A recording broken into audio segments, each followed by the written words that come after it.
What's up, guys? Neil Orfield here to talk a little Sorare NBA for this upcoming slate, which starts on May 1st. This will be the start of the second round of the NBA playoffs in this one. So we've lost a lot of the cards that we were able to use up until this point. Sadly, my Timberwolves, we can no longer play Timberwolves cards here. We can only play teams that actually made it to the second round, and some of those are still TBD. We're still waiting on Lakers and Grizzlies, still waiting on Golden State, Sacramento to figure out who is actually going to be in the second round. So some of these players that I have selected here will be eliminated. By the way, while you're coming in, please do like the video, subscribe to the channel if you haven't already, and hit that notification button so you can get alerts when our shows go live. And of course, Stochastic is an authorized partner of Sorare NBA. And as a result, if you use the link in the description of this video when you sign up for Sorare, buy 5 cards then on the marketplace, you will get a 6th card for free.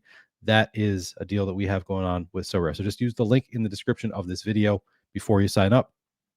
And if you do so, then you'll get that 6th free card. It'll be a limited card number to 5,000, and it'll be random. So you could get a star there. You could, obviously you could get a scrub as well. You just don't know what that card is going to be. But if you buy 5 cards on the marketplace, any 5 cards, you're going to get a 6th card for free, and it's going to be a limited card numbered to 5,000. That is generally the tournament that I'm playing, are these limited contests, and that's what we're going to be looking at here. So what I've already done here is I'm in the marketplace right now, just kind of looking at the landscape of the teams that are still remaining in the playoffs. You can see here I've marked off only the teams that are still alive. We are, of course, going to be losing 2 of these teams probably over the weekend. Looking likely that it's going to be the Grizzlies are a game away from being eliminated, and I believe the Kings also a game away from being eliminated. Maybe I'm wrong about that. I forget what the series is in that case. But either way, we're going to lose a couple teams here in the near future. For now, though, I have all of those 4 teams still selected here. So I just want to take a look at some of the prices, see if we can find anything that stands out from a value standpoint. I think I'm probably going to have to buy some cards to make a nice lineup for the second round because I don't have any great value currently from the remaining teams.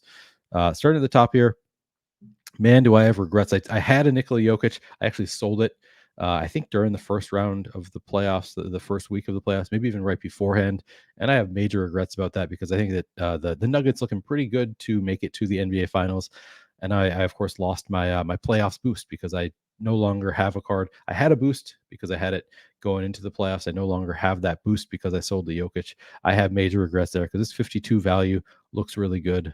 So bummed that I no longer have that Jokic. I still might go back and buy another one and just accept that I don't have the playoff boost anymore. But 52 looks like a pretty nice price tag there. Of course, if you're playing the MVP contest, whichever one of these studs you choose, it's not going to count against your salary cap. So the 55 L10 for Anthony Davis, 52 for Jokic, 48 for Tatum. These are not counting. If you're playing the limited champion contest, it's not going to count against your salary cap because the MVP does not count against the 120 salary cap. But then the remaining 4 players on the team have to stay under an average of 30 per. You have 120 to spend, or I guess up to an average of 30 per. You have 120 L10 to spend on those remaining 4 players, and so for an average of 30. So we'll see if we can find some value cards here, but just kind of looking through the values here. I mean, these 52 on Jokic looks pretty good. 48 on Tatum, Braun look okay. Nobody really standing out as like an incredible value on the top end. These are I have this sorted by the L10 averages here, which, as you probably know, kind of counts as the player's salary essentially to fit under that 120 salary cap. So I'm just trying to find the best values that I can find here. I think Kevin Durant kind of stands out to me with an L10 of 44. He's been playing huge minutes in the playoffs. I think that he is a pretty good buy here with this L10 of 44 because I think he's projecting for something like 60 right now or so in the upcoming series. The Phoenix did move on. So I think Kevin Durant definitely a buy for the second round of the playoffs. Triple J looks pretty good at this L10 of 41. I don't know why he's showing up ahead of Jimmy Butler. I don't know what's going on there, but looks like a pretty nice buy. 41, pretty solid value there. I still think Durant probably the best value on the top end, but Triple J not terrible. Desmond Bain at 36, I think is a pretty solid value. Domantas Sabonis, that actually kind of stands out to me as well. If the Kings make it to the second round, L10 of 40 looks really good for Domantas Sabonis to me. I think that's probably a buy. We'll see if we can find any really good values. I mean, John Morant, if Memphis moves on, also 38. Actually, I trade back. Triple J and Desmond Bain both look good, but John Morant at 38 just looks incredible. He would be my top buy for Memphis. And of course, Harden, 37. This is an absolute buy, particularly because I think Joel Embiid looks like he might miss, the start of the second round. So I think this L10 of 37 for James Harden, kind of a slam dunk buy here. Maxi, that looks okay with if Embiid does miss time, but this 37 for Harden looks like a really great buy, something that I'm probably going to pick up here for the second round. Moving down, 36 from Jaylen Brown looks okay. Mikal Bridges, oh, they have him on the Suns here, so he's no longer on the Suns. Cameron Johnson, same story. These you can disregard these. They're in Suns uniforms, so they're showing up, but can't actually use them in these contests because they're not on the Suns anymore. MPJ at 33 looks fine. Nothing spectacular there. Wiggins 32 is okay. Poole 29 is okay. Nobody jumping out here. 32 for Julius Randle. Yeah, he was smashing in the last game for the Knicks. Left with an injury just before halftime. I'll have to double check his status, but assuming he's good to go, this L10 of 32 is going to look really good for Julius Randle as well. Yeah, 31 Gordon looks okay. 31 on Bam looks fine. He's been not that great, but it's a new series now for the Heat. So maybe that 31 on Bam looking a little bit better in the second round. And then we're moving down to the real values here, and none of these guys look too great to me. See if we can find any like actual values here. Reeves at 29 is okay. Tillman, yeah, Horford 27 looks fine. DeAndre Ayton at 28. That looks like a buy to me. We get DeAndre Ayton. We already have that Durant. Maybe stack the Suns a little bit. That looks like a really nice buy at 28 for DeAndre Ayton. I guess Tobias Harris with Joel Embiid out, 28 looks okay. Like it's not the same level of slam dunk as a 37 for James Harden, but I think 28 is in play there. You could buy that. Looks like an okay play here. Draymond 27. Looney been absolutely dominating, doing great against the Kings. L10 of 27 looks okay if he continues to get the kind of minutes he has been getting. Yeah, I think these are all pass for me. 27's fine for RJ Barrett. 26 for D'Lo looks fine. Do we have any great values here? One I was kind of looking at. So I think that the reason that Torrey Craig had been playing more against the Clippers is that they wanted him on Kawhi Leonard. We've seen Josh Okogie picking up extra minutes in recent games. So I kind of think Josh Okogie in the second round could come back into play, depending on what his L10 is. Paul Reed, I guess, 21. That's actually higher than I would have expected. But with Joel Embiid out, Paul Reed should be getting some playing time. So looks like a fine value player here at 21, assuming that Joel Embiid misses some time. Strus at 20 is okay. Vincent at 16 is fine, I think. Not like jumping off the page at me. Kevin Love, 19. Man, he had a great game last time out.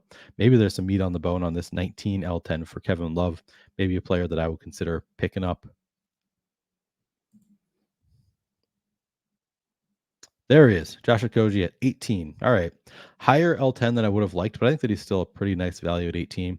Dennis Schroeder at 18 looks pretty good if the Lakers move on.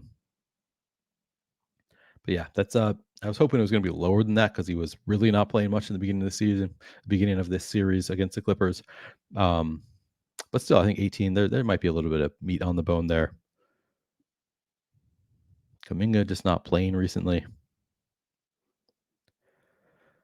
I don't know. I don't know if there are any other like incredible values. It's tougher. You're gonna have to go a little bit more balanced, I think, in the playoffs after the MVP spot. Obviously, might have to go a little bit more balanced just because we don't have the same great values that we had like especially at the end of the regular season. We don't really have those incredible values anymore. But maybe we can find some kind of boom bust plays. Duncan Robinson at 13 looks okay. With Tyler Harrow, maybe he gets a little bit more run. Malik Beasley kind of relegated to the bench in this Grizzlies series.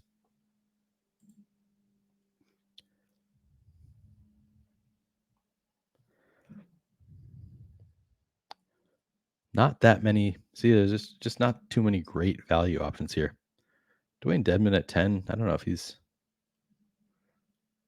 is he even still on the Sixers? I have to think about that. Probably not. Trying to remember if he's still on the Sixers. Charlotte at 9 looks okay. Yeah, not really many great values here. Montrezl Harrell, if he is in the rotation with Embiid out at 7, he's at least going to be interesting. Maybe somebody we could take a gamble on. Doesn't cost much to buy it. If he does get back in the rotation, gets up to 18 minutes a game, he's going to look really good at 7. So he might be a buy. But there's definitely risk there that he does not get in the rotation at all in the second round. And yeah, I think we're running out of our value options here. Yeah, I think it's going to have to be a little bit more balanced. And it is a great, it looks great for the balanced builds because we have so many of those guys who are just too cheap in like the, mid upper 30 kind of range in terms of L10 average, and even up to like Durant at 44 looks great. But I mean, if we can play James Harden at 37, looks incredible there. John Morant, if the Grizz is still around at 38, looks really good. Uh, Jalen Brown at 36. So kind of makes for a nice kind of balanced build here with all of these plays in the 30s, some of these in the 20s, looking like they're going to be nice values here. So I think we'll be able to make some nice lineups. I don't think I'm going to be able to do it with the cards that I already have. I think I'm definitely going to have to pick up, make a few buys here to really put together a strong lineup. So I think Paul Reed at 21 allows you to do some things, but let me try real quick. See what I have here. And Embiid, yeah, can't really play him because he's hurt. In the limited championships, I can play Durant. Bam at 31. Might be in play. Ayton. Okay, I have that Ayton. That looks really good. Maybe K-Love. Maybe I actually can. Maybe I can get this to work. Remaining 36 per.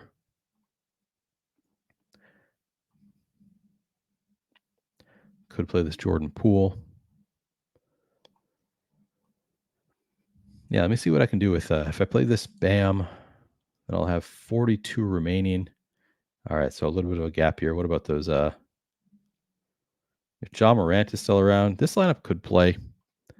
Looks like this would work in the second round if the Grizzlies still have at least one game going next week. I think this would be an okay lineup. I'm probably going to come back and actually buy some new cards and not use that lineup, but it's at least a playable lineup with the cards I have, assuming that Jaw makes it to the second round.